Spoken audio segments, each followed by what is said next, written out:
Had the puck played around behind him. The broken stick from Landon Oslansky gets in the way, though. Helps the Thunder. Here's Ryan Hayes. Right wing circle. Dangles in the shot. He scores! Ryan Hayes to the corner, and it's a 1-0 Thunder lead. What a piece of magic from the Syracuse, New York native. 1-0 with 15:33 to go in the first. What a goal! Yeah, and what patience displayed by Ryan Hayes as he just outweighted the defenseman. He let him make the first move, and he forced him to go down, and Ryan Hayes just toe-dragged it to the side and ripped a wrist shot right over Igor Bobkovic. Flips it back to the point, kept in by Keenan. Good attempt at the block by O'Ban, but Hayes has it. Centering feed, Trivino, he scores! Corey Trivino puts the Thunder back out in front. It's a 2-1 lead with 6:33 to go in the second period. And I'm not sure if that one came on the power play or not. It may have just came as Matt Berglund stepped out on the ice, and that's exactly what had happened. But good job by the Thunder. They get their power play goal. Now they finally have the power play goal they've been wanting for this game. But great effort there. Corey Trivino buries it. Good passing play and a great job all around by the Thunder. 8 seconds remaining in OT. Puck comes loose, and here comes Utah. Do they have enough time? 4 seconds. Here's Pellick. Fires to the slot area. No time for Zahn to get there. He was out of gas, and we are going to the shootout. Thunder only 2-5 in shootout games. 2 wins, 5 losses. James Henry has to score here to keep it going. To the right wing circle, cuts in, shoots and scores up high, left side. And there you go, it's not over yet. Henry able to beat the large 6'6" Russian native Bobkov up high under the crossbar. Beautiful goal, but now it can still be won right here. Phil Mangan picks it up with some speed, now slows down, straight away, dangles to the backhand shot, and it went in! Milner stopped it, but let it slip behind, and the Grizzlies win the shootout. 3-1, they win the game 3-2 over the Stockton Thunder.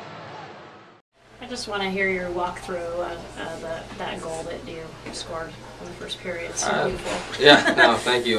Just trying to hold, be patient with it, and found an opportunity to shoot at the end and just put it up high on him. Sounded a lot nicer, so it worked out. What about when you found Corey for the second one? Yeah, well, I mean, we finally got some time to work together in practice, so, you know, I knew he was going to be up high in the slot. They kind of pressured Huntsy going back door, so luckily he was talking to me, and I just kind of found him right there, and good shot. Is this game a good test? Your comeback, I know, is more highly physical than the other one, so how do you feel after this one coming back? Definitely feels good. I mean, you know, I feel more secure out there when you get hit a lot and stuff, so it feels good, but it would have felt better with a win. We had a full week just to practice, work on your skills, things that you want to get better at, and especially on one-game weeks, you know, you want to focus and you know, do your best. You know, tonight was a good game. It was a physical game. It was kind of like hockey. There was a lot of block shots, and I think our team played well. You know, some bounces didn't go our way, but you know, sometimes that happens. And personally, our line I think played pretty decent. Hazy found me in the slot there. It was a really nice pass by him, and was able to put it in. Do you like playing games like this, the more high-intensity game? Oh yeah, definitely. Playoff hockey, this kind of hockey is why you play hockey, right? You know, you're always looking forward to those big physical games that kind of pushes you to your limit, and you know, these games are the ones that can make you get better. Michael Spacek, he took a couple penalties at the ends of periods. I thought maybe just because he was a little younger, maybe a little bit emotional. No, I think he did the right thing, and he stood up for his teammate who got cheap-shotted, and you know, you can't you know, fault a player for coming to the aid of one of his teammates. Competed hard tonight. Last time we were talking about Trivino, I think he definitely had a much better night tonight than the last time we talked. Yeah, he was on his game tonight. He was skating well. He battled hard, I think, for loose pucks and won a lot of those battles. So a real good effort by him, I thought, tonight. I thought that was one of his better performances from a grit standpoint. Get you about Parker. I know last game we also talked about he seems to be coming into his own.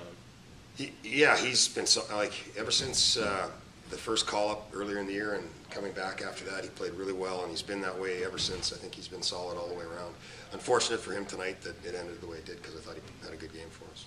Do you think it maybe would have made a difference if, because this was his first shootout that he's faced all year, if he would have faced, like Brian Foster's faced 6 shootouts, would it have made maybe a difference?